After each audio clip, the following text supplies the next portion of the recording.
Jumpa lagi di channel Yana Hendiana. Assalamualaikum warahmatullahi wabarakatuh. Kita akan belajar trigonometri, sudut istimewa, dan sudut berelasi. Trigonometri sudut istimewa. Setelah kita mempelajari perbandingan trigonometri, yakni menentukan sinus, kosinus, dan tangan dari perbandingan sisi miring, sisi samping, dan sisi depan, kita sekarang akan menentukan trigonometri dengan sudut yang ditentukan. Di antaranya adalah sudut istimewa. Perhatikan tabel berikut ini. Nilai sinus, kosinus, dan tangan untuk sudut 0 derajat, 30 derajat, 45 derajat, 60 derajat, dan 90 derajat bisa ditentukan dari tabel ini. Jadi, dihafalin ya. Oke, misalkan kita akan menentukan sinus 45 derajat. Berarti kita tinggal melihat baris dari sinus. Kemudian lihat kolom dari 45 derajat. Maka kita dapatkan setengah akar 2. Sehingga sinus 45 adalah setengah akar 2. Kemudian, bagaimana untuk tangan 30 derajat? Ya, bisa dilihat berapa nilainya?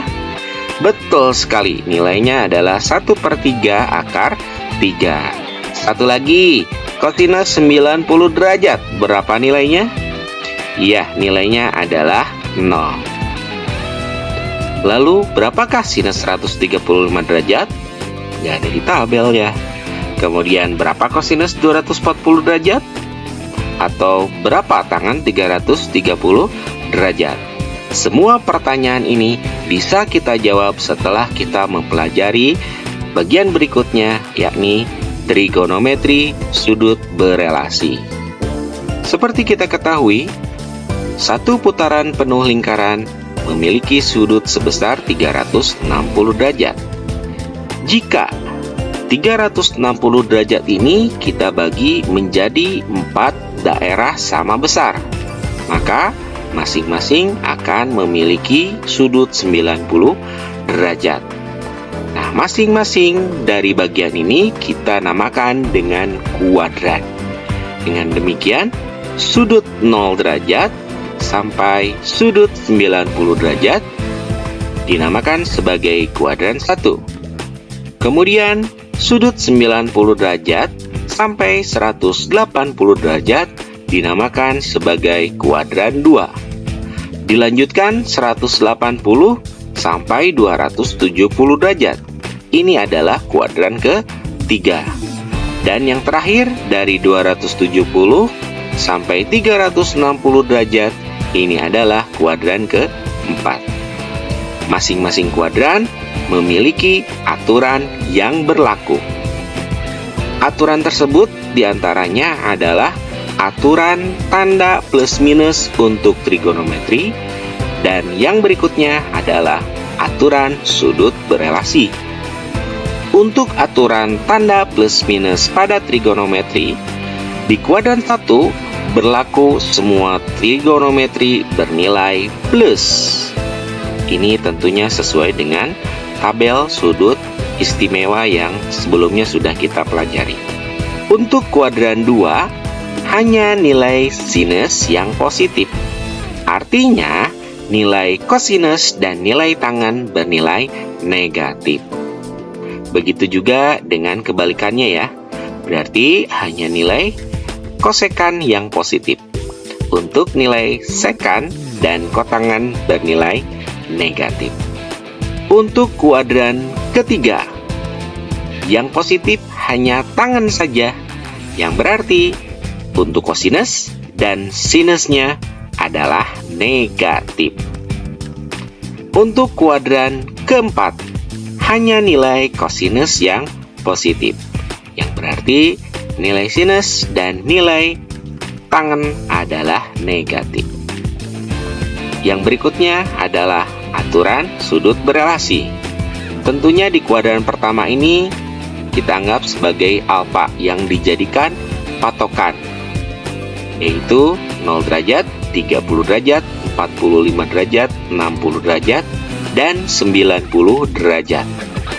Jadi intinya bagaimana caranya nanti semua trigonometri di kuadran lain bisa direlasikan, bisa dihubungkan dengan nilai trigonometri yang ada pada kuadran pertama. Untuk kuadran 2, 3, dan 4 berlaku sudut berelasi sebagai berikut. Kuadran 2 digunakan rumus sudut berelasi 180 derajat min alfa. Untuk kuadran ketiga berlaku 180 derajat plus alfa. Dan untuk kuadran keempat berlaku 360 derajat min alfa. Jadi kalau kita lihat yang menjadi patokan adalah sumbu mendatar, yaitu 180 derajat dan 360 derajat. Baiklah, untuk lebih memahami, perhatikan contoh berikut ini. Pertanyaannya, tentukan kosinus dari 150 derajat. Langkah pertama, tentukan dulu 150 ada di kuadran keberapa? Iya, betul sekali. Ya, 150 ada di kuadran kedua yang nilainya antara 90 dan 180. Kemudian bagaimana tanda untuk trigonometrinya? Di kuadran kedua berlaku sinus positif. Sedangkan pada pertanyaan ditanyakan adalah kosinus. Nah, berarti beda ya. Yang harusnya positif adalah sinus, sedangkan pertanyaannya adalah kosinus. Artinya, nilai kosinus ini adalah negatif. Yang berikutnya, perhatikan rumus sudut berelasinya. Kita gunakan 180 derajat dikurangi alfa. Yang kita cari adalah alfanya. Jadi 180 kurangi berapa supaya jadi 150? Maka kita dapatkan 30 derajat. Karena 180 dikurangi 30 derajat adalah 150. Dengan demikian, kita bisa lihat di tabel bahwa kosinus 30 adalah setengah akar 3. Jangan dilupakan nilai negatifnya. Bisa dipahami ya? Kemudian, satu contoh lagi, misalkan tangan 225 derajat. Langkah pertama, lihat dulu 225 ada di kuadran berapa?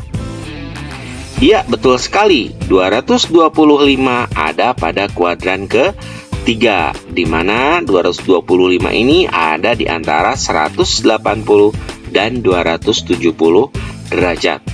Kemudian, lihat aturan tanda plus min trigonometrinya di kuadran ketiga.